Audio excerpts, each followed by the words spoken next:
देश एक बार फिर से कास्ट के नाम पे डिवाइड हो चुका है। स्टूडेंट्स सड़कों पे है, बीजेपी के खुद के पार्टी के लोग प्रोटेस्ट में पार्टी से इस्तीफा दे रहे हैं, ब्यूरोक्रेट से लेकर एक्स आर्मी ऑफिशियल सब इस पे बोल रहे हैं।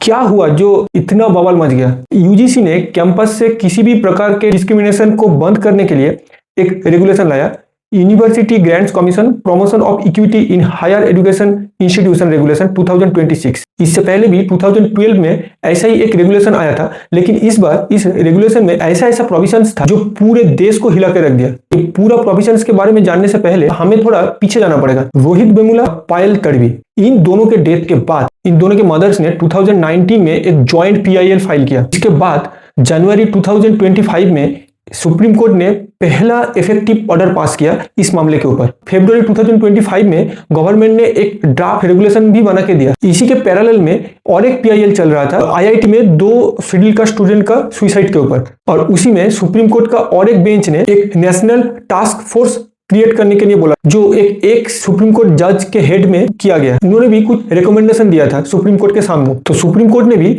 उनका रिकमेंडेशन को भी कंसीडर करने के लिए बोला था। और फाइनली 30 जनवरी 2026 को यूजीसी का ये नया गाइडलाइन आया। लेकिन ये 2026 का जो गाइडलाइन है ये 2012 के गाइडलाइन से बहुत अलग था। 2012 में जो गाइडलाइन था वो सिर्फ स्टूडेंट्स के बात ही बोला था, उन्हीं पे ही फोकस था।